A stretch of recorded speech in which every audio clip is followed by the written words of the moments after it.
Hi friends, welcome to my YouTube channel Sanjay Academy. कैसे हैं आप सभी लोग। आज हम लोग एसएसटी के पेपर को हम लोग डिस्कस करेंगे कि कैसा पेपर जो है 14 दिसंबर को पूछा गया है। तो सभी लोग बने रहे लास्ट तक। क्लास में केवल हम क्वेश्चंस के आंसर क्या हैं एग्जैक्ट उन पर जाएंगे, ठीक है। बहुत ज़्यादा एक्सप्लेनेशन में अभी हम नहीं जाएंगे। तो सभी लोग मिला लें। और ये जो हम सेट करवा रहे हैं ये ई सेट है। जो कौन सा सेट है, ये ई सेट है। तो जो भी लोगों का ई है वो उनके तो सेम होंगे इसी सीक्वेंस में। जिनके अगर ई सेट नहीं होंगे तो उनके क्वेश्चन आंसर जो होंगे वो ऊपर नीचे वगैरह होंगे। तो देखिए, सबसे पहला जो हमारा क्वेश्चन है 31 का आंसर क्या होगा। तो केवल जो पेपर आपका एसएसटी है उसमें प्रीवियस ईयर के जिसने क्वेश्चन पेपर लगाए होंगे उसको बहुत फ़ायदा मिला होगा। प्रीवियस ईयर से काफ़ी क्वेश्चन रिपीट हुए हैं। तो 31 क्वेश्चन है। 31 क्वेश्चन में हमको मैचिंग करनी एक थी कि कौन क्या होता है, ठीक है। तो देखिए 31 का कैसे हम मैचिंग करेंगे। तो इसमें गृहपति कौन होता था कि जैसा कि हम जानते हैं कि जो गृहपति था वो स्वतंत्र किसानों को कहा जाता था। कुल मिला के इसका जो 31 क्वेश्चन नंबर है इसका जो सीधे सीधे आंसर जो है वो फोर्थ वाला सही होगा। Question number 32,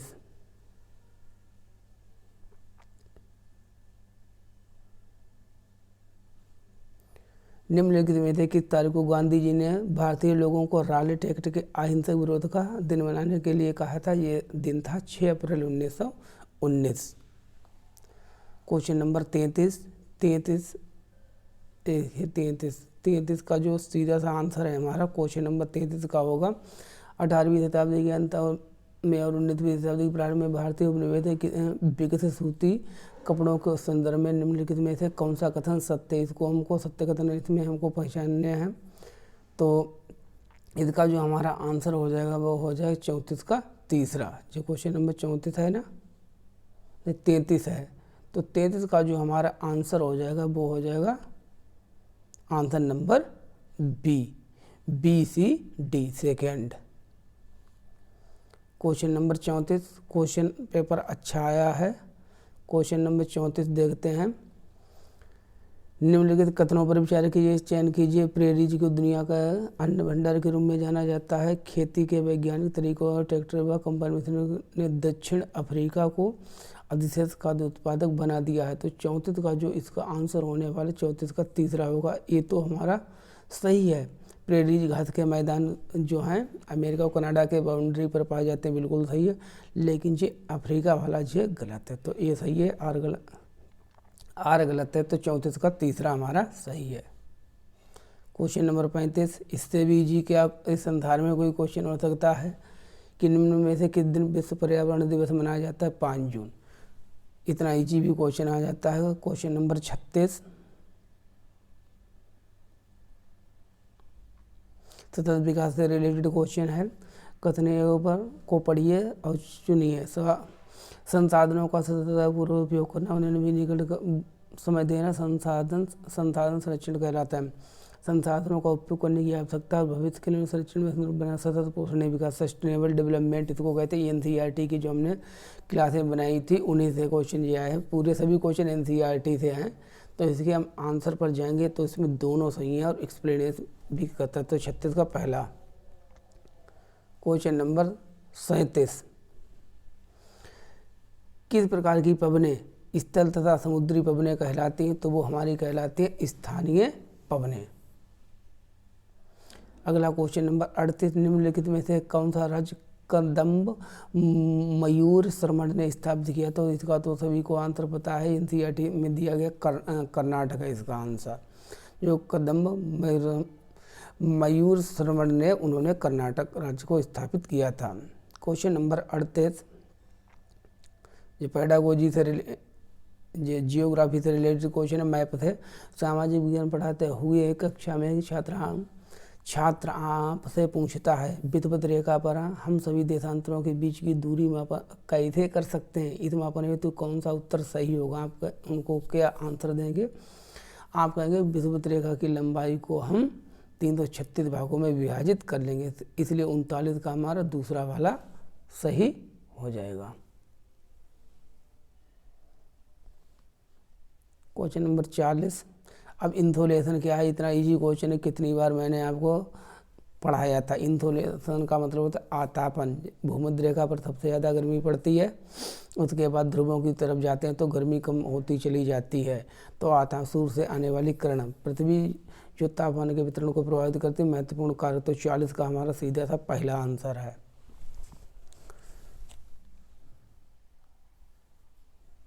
question number 41। ये समय वाले हमने क्वेश्चन कितनी बार आपको लिखवा के दिखाया था, ध्यान कीजिए। जब ग्रीनविच पर एक अपराह्न का समय होगा तब ग्रीनविच से 60 पश्चिम और 60 पूरब की ओर।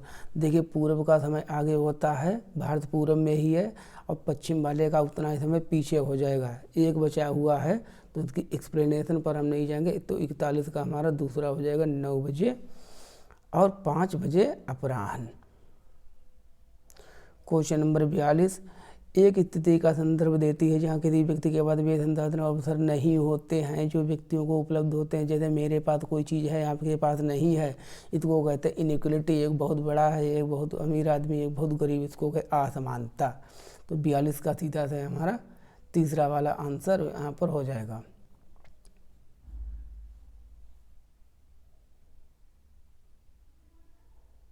देखिए आप 41 वाले को ऐसे ऐसे बना सकते थे। एक बजा हुआ है, जीरो छंद पर एक बजा हुआ है, ठीक है। तो 60 पर कितना होगा, तो 60 गुणा 4 कर लीजिए, 6 चौक 24, 240। 240 को 60 से कर दो भाग,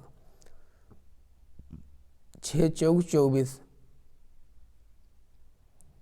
6 चौक 24, ठीक है। तो इसका जो आंसर है 41 का वो बी वाला हो गया, ठीक है। 42 का तीसरा होगा। Question number 43। रॉक से हमेशा क्वेश्चन आया, कितनी बार इग्नियस रॉक और सेडिमेंट्री में मेटामॉर्फिक रॉक पढ़ाई थी।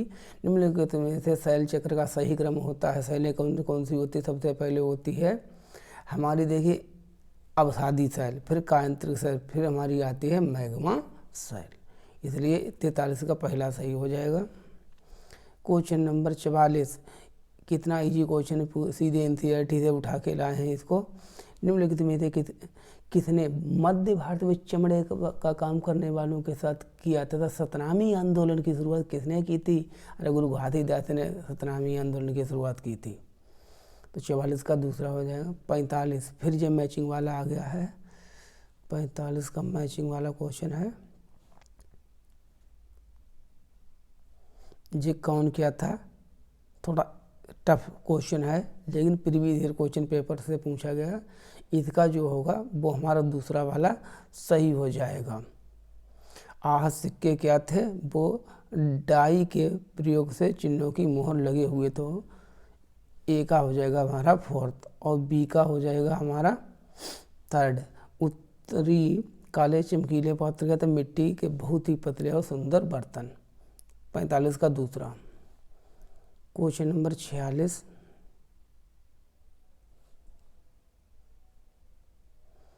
में है, भारतीय संविधान द्वारा विधायकों में सीटों सरकारी नौकरियों में आरक्षण दिया गया है।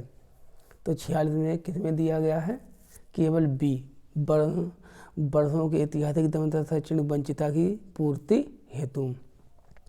तो 46 का हमारा बी वाला हो जाएगा। बाद में कभी इनको डिटेल से करेंगे, ठीक है, बहुत ज़्यादा इनकी एक्सप्लेनेशन नहीं, अभी केवल आंसर कर देखते हैं। आप लोग अपने आंसर मिला लीजिए और जिनका 15 को पेपर है वो रिवीजन करते रहिए। Question number 47। उत्तर मेरू अभिलेखों के अनुसार सभा का सदस्य कौन हो सकता था। तो इसलिए इसका 47 का जो आंसर हमारा होने वाला है वो 4 होने वाला, ACD। क्या हो जाएगा इसका आंसर, ACD। इसमें जो बी वाला है वो गलत हो गया। तो इसलिए ऐसा भी है, ऐसी भूमि का स्वामी जहाँ से भूरज वसूला सही है, उनके पास अपना घर होता था, उन्हें वेदों का ज्ञान होता था। तो इसमें हमारा जो है 47 का 4 वाला सही हो जाएगा। 48। साझी संपत्ति संसाधनों के बारे में निम्न में से क्या सही है। साझी संपत्ति क्या होती है, कॉमन प्रॉपर्टी रिसोर्स किसको कहते हैं? इन पर सरकार का स्वामित्व होता है, इन पर निजी कंपनियों का स्वामित्व होता है, इन पर समुदाय का स्वामित्व होता है। तो कहते किसको हैं? तो इसका ए और सी सही हो जाएगा।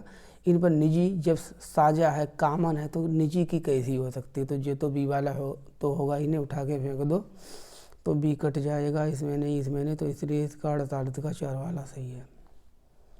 क्वेश्चन नंबर 49, विविधता कुछ नया और अलग लेकर आती है, किससे ये संबंधित है हमारा क्वेश्चन? ये हमारा कल्चर से संबंधित है, तो संस्कृतियों के परस्पर मिश्रण के कारण। तो 49 का हमारा पहला वाला सही है। क्वेश्चन नंबर 50 क्वेश्चन है जी, घात के मैदान के बारे में कथनों पर विचार कीजिए। सही विकल्प में घात के मैदानों के निर्माण जलवायु महत्वपूर्ण भूमिका निभाती है। प्रेरीज में बाढ़ी वर्षा मध्यम स्तर की होती है, जबकि बेल्ट में सर्दियों में महीने में सूखा पड़ जाता है। बेल्ट उत्तरी गोलार्ध में पाए जाते हैं, जबकि प्रेरी दक्षिणी गोलार्ध में पाए जाते हैं। तो डी वाला तो बिल्कुल गलत लग रहा है। 50 का कौन सा हो जाएगा हमारा? तो 50 का हमारा इसमें पहला हो जाएगा। जो गलत लगाया किसी ने, जितने का भी है लगा हुआ। देखिए जो प्रेरीज हैं वो कहाँ हैं? वो उत्तरी गोलार्ध में है, तो डी तो होगा नहीं। अब डी जहाँ है सबको काट डालो, तो इसलिए 50 का हमारा पहला हो जाएगा। क्वेश्चन नंबर 51,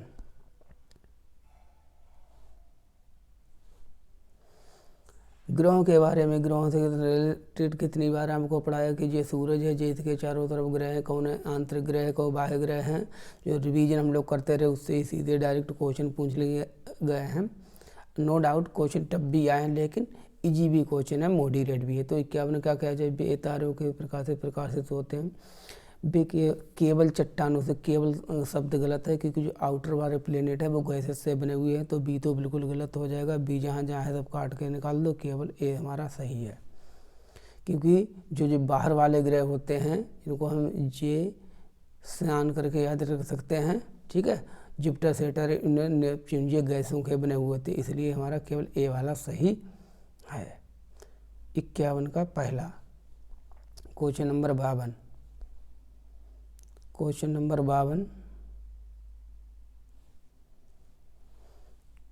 52 है, अभिकथन है, कारण है। 19वीं शताब्दी के अंत तक लोहे के प्रकलन की कला का पतन हो गया था। अधिकांश गाँव में भट्टियाँ निपुत हो गई। लोहा प्रकला को जंग विजय के कुछ भुगतान करना पड़ा था, जिससे उनकी आयु कम होने लगी थी। तो 52 का सीधे से आंसर हमारा पहला वाला हो जाएगा। दोनों सही है, एक्सप्लेन भी कर रहा है।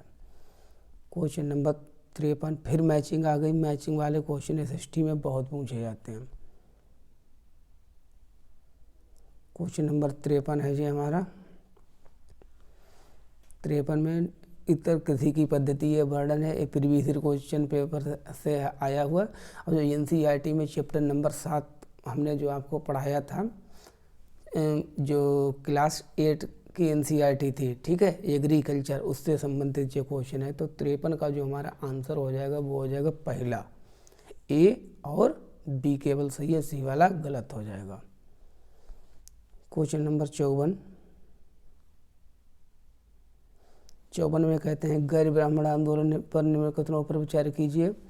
और क्या हो जाएगा? ये आंदोलन गैर ब्राह्मण जातियों में आया जिन्होंने शिक्षा तक पहुँच बना ली थी। आंदोलन ने तर्क दिया कि आर्य लोग मूल लोग नहीं, ये इन्होंने नहीं कहा था, इन्होंने कहा था कि आर्य लोग जो होते हैं वो मूल लोग नहीं हैं, वो तो बाहर से आए हुए हैं। तो बी वाला तो इसमें बिल्कुल गलत है, बी वाला इसमें बिल्कुल गलत हो जाएगा, तो ये तो हो गया नहीं। आंदोलन उन गैर ब्राह्मण जातियों से आए जिनके पास धन व प्रभुत्व था। तो 54 के डायरेक्ट हम आंसर पर बात करेंगे। इसमें हमारा पहला वाला सही हो जाए, ए और सी, ठीक है। तो ए वाला है, सी वाला सही, तो इसलिए 54 का पहला वाला सही है बिल्कुल। देखिए जिस पर डाउट होगा उसको हम बता देंगे, नो डाउट, ठीक है। उसके लिए हमको ओफिशियल आंतरिकी का तैयार करना होगा। क्वेश्चन नंबर 55 में है, निम्नलिखित में से किन कारणों ने पाषाण काल युग युग से भिन्न है? बर्तन का प्रयोग करना खाना उगाने के लिए किया जाता था। तो क्वेश्चन नंबर 55 है ना जी, क्वेश्चन नंबर 55। तो सीधे 55 का जो आंसर हमारा होने वाला दूसरा होने वाला है। क्यों है आंसर, कैसे है, क्या है, एक्सप्लेन मैं आपको जब इस पर डिटेल वीडियो बनाएंगे तो उस पर करेंगे। Question number 56, like share subscribe करते रहें आप लोग। 56 का हो जाएगा, औपनिवेशिक भारत में निम्नलिखित कला के रूपों में संदर्भ में ए और आर को पढ़िए। औपनिवेशिक शासन में कई तरह के लोक कला स्कूलों, शैलियों, तकनीकों का सूत्रपात किया। इन्हें भारतीय कलाकारों ने अपने स्थानीय ग्राहकों और बाजार के हिसाब से अपनाकर नई शक्ल दी थी। तो इंग्लिश में पढ़ लेते हैं, कॉलोनियल रूल। तो क्वेश्चन नंबर 56 का सीधे आंसर जो है आप टिक कीजिए। 56 का पहला वाला ही सही है, जिसने भी टिक किया होगा वो सही है। क्वेश्चन नंबर 57, मैप से तो रिलेटेड क्वेश्चन आना ही है आना।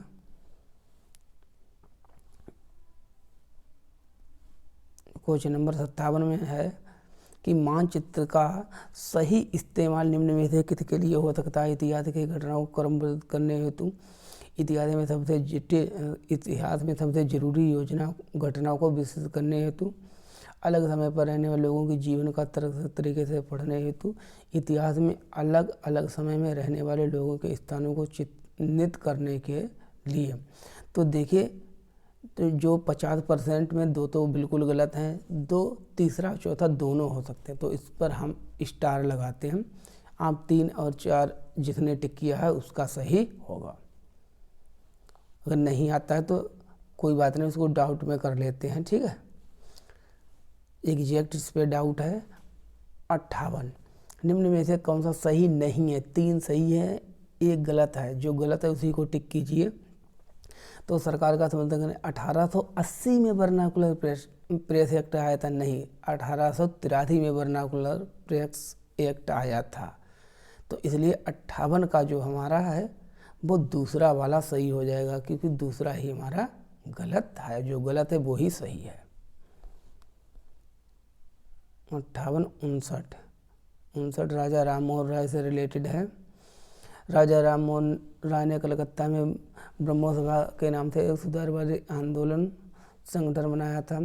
वह मानते थे कि समाज में परिवर्तन लाना और अन्यायपूर्ण तौर तरीके से छुटकारा पाना जरूरी है। Raja Ram Mohan Roy founded a reform association known as the Brahmo Samaj. तो 59, हाँ बिल्कुल सही बात है। तो 59 का हमारा आंसर पहला हो जाएगा। क्वेश्चन नंबर 60, निम्नलिखित में से कौन स्थानीय शासन का चुना हुआ सदस्य होता है। चुना हुआ सदस्य कौन होता है, तो हमको ये खूब पता है कि ग्राम सचिव जो वगैरह होते हैं वो चुना हुआ नहीं होता, वो सरकार से आता है, ऊपर से आता है, नौकरी करके आता है, ठीक है। भर्ती के द्वारा लग गया तो सचिव सी तो होगा ही नहीं। अब सी जहाँ पर है उसको काट दे दीजिए, ठीक है, ये तो ऑप्शन होगा नहीं। अब देखिए, वार्ड पंच, सरपंच और वार्ड पार्षद, तो ABD, इसलिए 60 का हमारा चौथा वाला सही हो जाएगा। सरपंच और वार्ड पंच, तो 60 का 4। क्वेश्चन नंबर 61, रोहित ने पाया कि उसकी कक्षा के कुछ बच्चे मानचित्र पर छात्र देशों की स्थिति में स्पष्ट नहीं कर पाते हैं। बच्चों को इस मैसेज बनाने के निम्न में से रोहित को क्या करना चाहिए। तो रोहित को केस अध्ययन करना चाहिए, आनुभाविक अनुसंधान करना चाहिए, क्रियात्मक अनुसंधान करना चाहिए। तो रोहित को क्या करना चाहिए, क्रियात्मक अनुसंधान, एक्शन रिसर्च करनी चाहिए। तो 61 का तीसरा सही है। क्वेश्चन नंबर 62, खेती और मजदूरों को दी जाने वाली कम मजदूरी के कारण का चुनाव कीजिए। वे कुशल नहीं होते हैं, वे एक नियमित काम के लिए भूमि मालिकों पर निर्भर होते हैं। सीधी सी बात है, जो डेली वेज वर्कर्स हमारे वगैरह होते हैं, तो इसलिए इसका आंसर जो दूसरा वाला हो जाएगा। क्वेश्चन नंबर 63, अब इससे भी सरल कोई क्वेश्चन हो सकता है।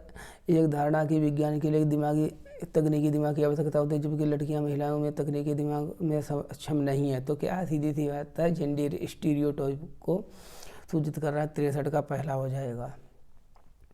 क्वेश्चन नंबर 64, लेंथी पेपर खूब है। क्वेश्चन नंबर 64 में है हमारा, छोटी कार्यशालाएं और कारखाने अनियमित श्रमिकों को रोजगार देने की तरहीज देते हैं, क्योंकि तो 64 का सीधे से हमारा आंसर होने वाला है 64 का दूसरा वाला हमारा सही है। इसमें बी डी जो है वो सही होगा। ठीक है, 64 का दूसरा। क्वेश्चन नंबर 65 है हमारा। निम्न कथनों को पढ़िए। 1909 में बने गवर्नमेंट ऑफ इंडिया एक्ट ने कुछ हद तक भारत में निर्वाचित प्रतिनिधित्व की व्यवस्था को मंजूरी दी थी। अच्छा ठीक है, आगे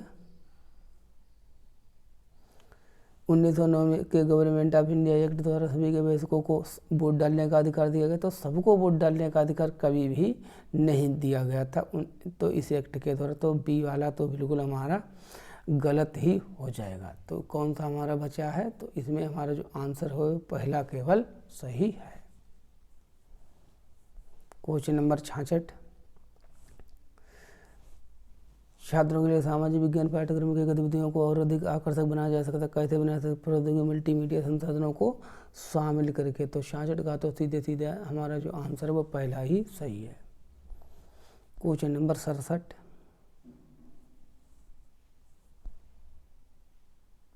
क्वेश्चन नंबर 67 है हमारा।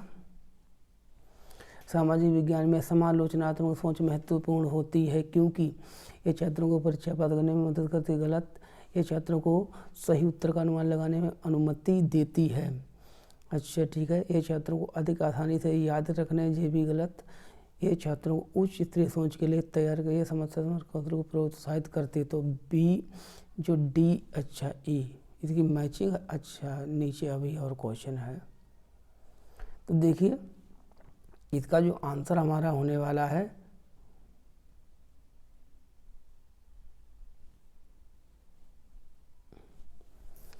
तो ए याद रखने में मदद करती, तो सी तो बिल्कुल गलत हो गया। तो सी है जहाँ पहले वहाँ काट दीजिए। अब दो ऑप्शन हमारे पास बचे हैं, तो इससे हमको किस चीज़ में फ़ायदा मिलती है? कौन सा क्वेश्चन नंबर था जो हमारा? जो क्वेश्चन नंबर 67 है।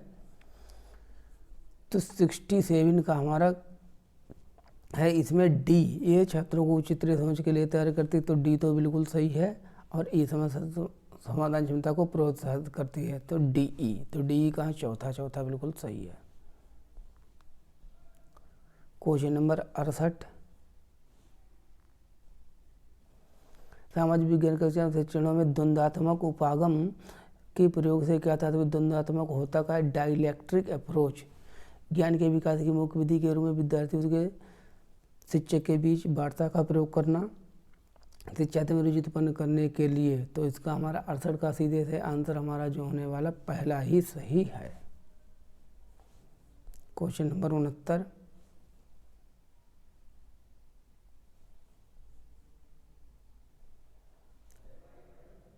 में है हमारा।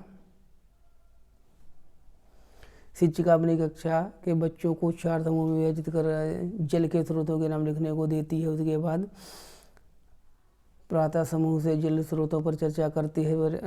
पाठ योजना के 5E एक कॉन्सेप्ट होते 5E इंगेजमेंट है। जैसे के तहत निम्न में से कौन सा सबसे पहले काम करेगा? तो अन्वेषण करना, मूल्यांकन करना, विस्तार करना। तो इसका हो जाएगा बच्चे इसे पार्टिसिपेट करेंगे। तो संलग्न करना, इंगेजमेंट ऑफ द चैट। तो 69 का 4। क्वेश्चन नंबर 70 भारतीय संविधान निर्धारित करता क्या? निर्धारित करता राष्ट्रीय पाठ्यचर्या रूपरेखा बुनियादी कानून या नियम जिसका पालन सभी को करना चाहिए। तो 70 का तो हमारा सीधे से दूसरा आंसर होने वाला है। इजी था क्वेश्चन जी। क्वेश्चन नंबर 71 निम्न में से कौन से विषय मिडिल स्कूल विद्यार्थियों के लिए अति उपयुक्त होंगे? जो हमारे जूनियर वाले 6 से 8 वाले उनके लिए कौन सा जो है सबसे ज़्यादा बेस्ट रहेगा पढ़ाने के लिए? तो 71 का सीधा सा जो आंसर है वो आपका दूसरा होने वाला है। मतलब इतिहास में गांधी जी का योगदान, ये सही रहेगा। और जो है जनसंख्या वृद्धि के कारण। तो 71 का दूसरा। 72 एक क्षेत्रीय भ्रमण के लिए विद्यार्थियों में किस कौशल को पहले विकसित करना चाहिए? विश्लेषण कौशल, प्रयोग कौशल, अवलोकन कौशल, तर्क कौशल। कौन से कौशल का विकास होगा? तो उनमें होगा अवलोकन कौशल। अब वो लोगों का मतलब देखना, अरे कहीं भ्रमण पर जाएंगे दिखाने के लिए तो वो देखेंगे ही ना चीज़ों को, तो देखकर सीखेंगे। और एसएसटी में और ईवीएस में तो इसका बहुत रोल होता है क्षेत्र भ्रमण का। तो क्वेश्चन नंबर 73, एक सामाजिक विज्ञान शिक्षक विद्यार्थियों में किसी प्रकार सामाजिक मूल्यों को विकसित कर सकता, कैसे? अनुशासन के भाव का विकास करके, स्कूल में उपयुक्त रूप से व्यवहार करके, विद्यार्थी व्यावसायिक फिल्में देखने के लिए वह कक्षा में परिवेश में लोग मूल्यों का पालन करते। तो चौथा तो बिल्कुल होगा ही होगा, तो यहाँ पर चौथा नहीं होगा, वो गलत हो जाएगा। तो इसमें हमारा कौन सा सही हो जाएगा? इसमें हो जाएगा पहला, अनुशासन के भाव का विकास करके और स्कूल कक्षा में उपयुक्त रूप से व्यवहार करके, और चौथा वाला। तीसरा गलत है, तो इसलिए हमारा 73 का तीसरा है। क्वेश्चन नंबर 74 है, 74 है हमारा, निम्नलिखित में से कौन सी शिक्षण विधियाँ सामाजिक विज्ञान में आ रही चुनौतियों से निपटने के लिए उपयुक्त हैं? तो सीधी सी बात है, ज्ञात से अज्ञात की ओर होता है, ठीक है। विशिष्ट से सामान्य नहीं होता, सामान्य से विशिष्ट होता है। जटिल से सामान्य नहीं होता, सामान्य से जटिल। विश्लेषण से संश्लेषण तक। तो इसमें जो हमारा है वो कौन सा हमारा सही हो जाएगा? विशिष्ट से सामान्य 74। तो 74 में सीधे हमारा तीसरा वाला सही हो जाए, ए सी डी। तो हाँ, ये भी सही होगा, ठीक है, बाई मिस्टेक हो गया था। तो इसमें 74 का हमारा तीसरा वाला सही है। क्वेश्चन नंबर 75, भारतीय राज्यों के केंद्र प्रदेशों में निर्धनता प्रवृत्तियों तथा उनके तुलनात्मक अध्ययन करने को समझने हेतु सर्वोत्तम अधिगम प्रणाली कौन सी हो सकती है? क्षेत्र भ्रमण। क्षेत्र भ्रमण से इसका क्या मतलब? वाद विवाद भी नहीं हो सकता, विचारात्मक प्रक्रिया, ब्रेन स्टॉर्मिंग। मैंने सीधी थी है, उनको चार्ट दिखा दीजिए, ठीक है। द्वितीय आंकड़ों का विश्लेषण करके हम कह सकते हैं कि किस प्रदेश में कितनी गरीबी कितनी अमीरी है, गुजरात कौन से नंबर पर है, यूपी कौन से नंबर पर, कौन सा स्टेट किस स्थान पर है। तो इसलिए 75 का तीसरा हमारा बिल्कुल सही है। क्वेश्चन नंबर 76, 76 में हमारा है, मिलान करना है, इधर ए है इधर बी है। तो क्षेत्र का जो हमारा सीधा सा आंसर होने वाला वो पहला है, ए का थर्ड हो जाएगा। मतलब विवरण चार्ट जो है वो ऐतिहासिक विकास की बात करता है। और बी का चौथा हो जाएगा, संबंध चार्ट जो है कार्य संतुलन संबंध को दर्शाता है। तो इसलिए इसका आंसर जो हमारा पहला वाला सही है, क्षेत्र का पहला। क्वेश्चन नंबर 77,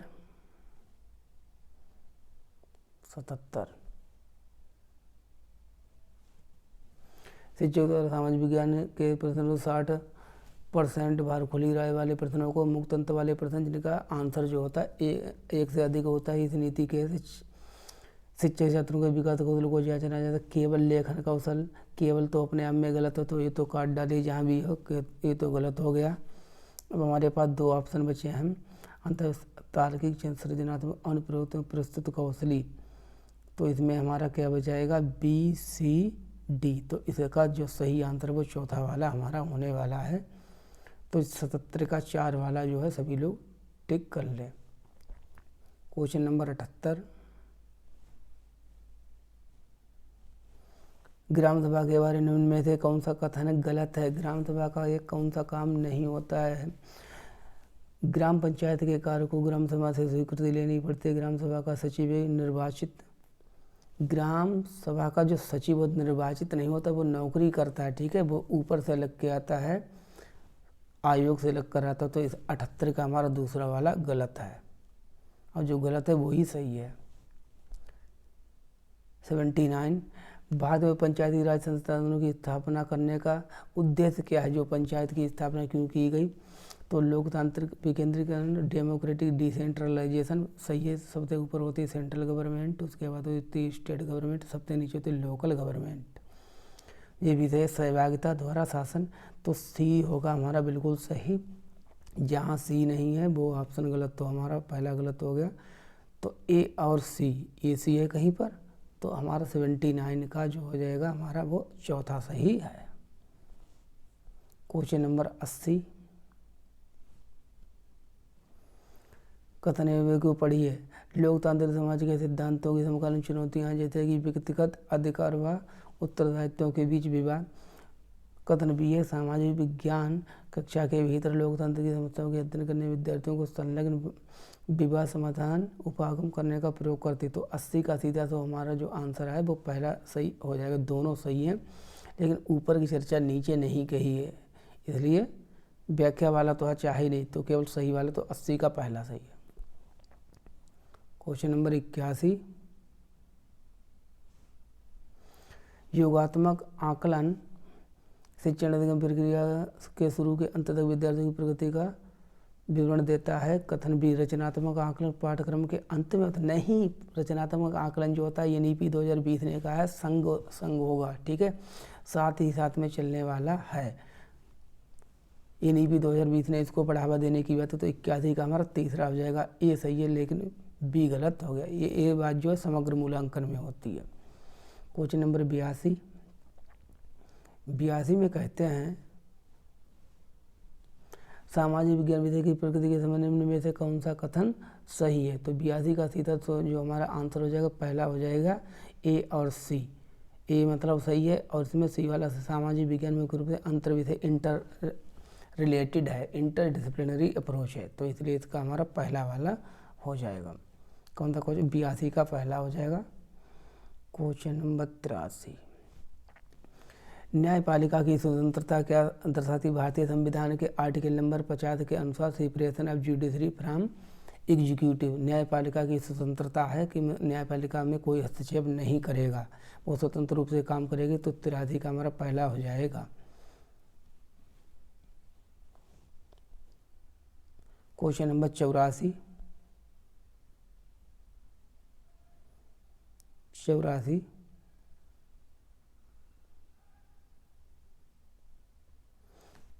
निम्नलिखित प्रश्नों में से आलोचनात्मक चिंतन को बढ़ावा देना है, क्रिटिकल थिंकिंग, जिसमें हमको ज़्यादा सोचना विचारना पड़े, जिसका सीधे सीधे आंसर निकला है, उसमें जो है बिल्कुल भी आलोचनात्मक चिंतन विकसित नहीं होता है। इंग्लिश देख लेते हैं। What are the base through which the government can take steps to provide health care.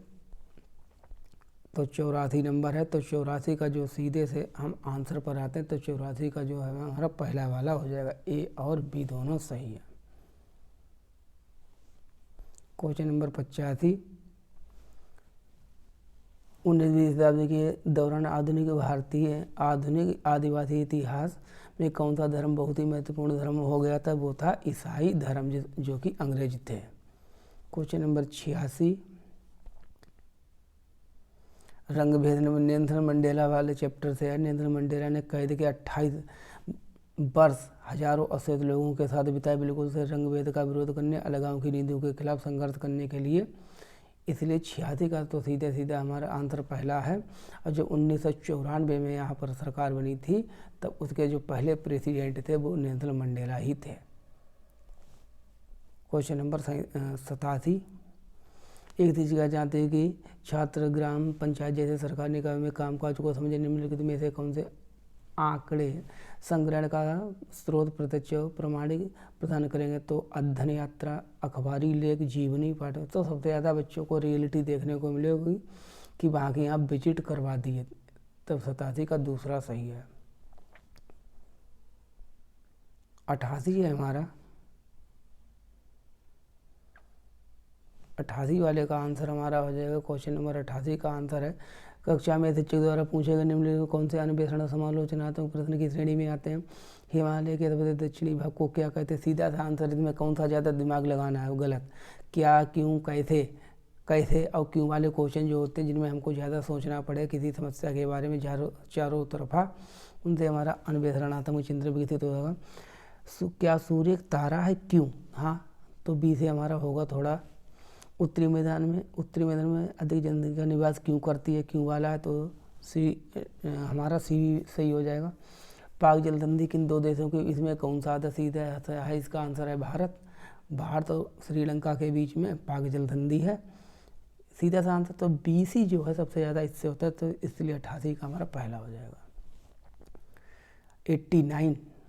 89 है। 89 निम्नलिखित में से कौन से प्रश्न संज्ञानात्मक क्षमताओं के मूल्यांकन पक्षों को आंकते हैं? तो 89 का सीधा सा आंसर हमारा पहला वाला हो जाएगा AB।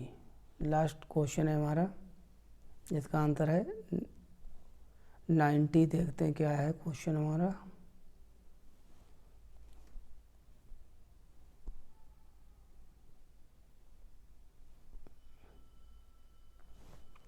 निम्नलिखित में से किस बच्चे पर शिक्षा का अधिकारी से 2009 RTE मूल्यांकन के कार्यविधियों में विचार किया गया है।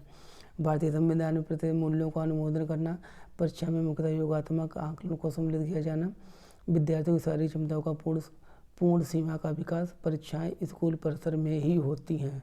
तो 90 का हमारा जो चौथा वाला है वो बिल्कुल सही हो जाएगा।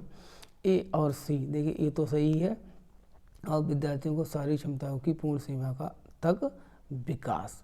तो 90 का हमारा 4 है। चलिए वीडियो को यहीं पर कंप्लीट करते हैं। सभी लोग मिला लें, बताएं कमेंट बॉक्स में, ज़रूर सभी लोग कमेंट करें। सभी लोग प्लीज़ जो भी लोग नए चैनल को शेयर करें, सब्सक्राइब कर लें, ठीक है। Thank you so much. और इस डिटेल वीडियो हम बाद में करेंगे। Thank you so much. Best of luck आप सभी लोगों का सीटेट क्लियर हो जाए, जिनका भी पेपर आज होने जा रहा है 15 दिसंबर को। Thank you so much.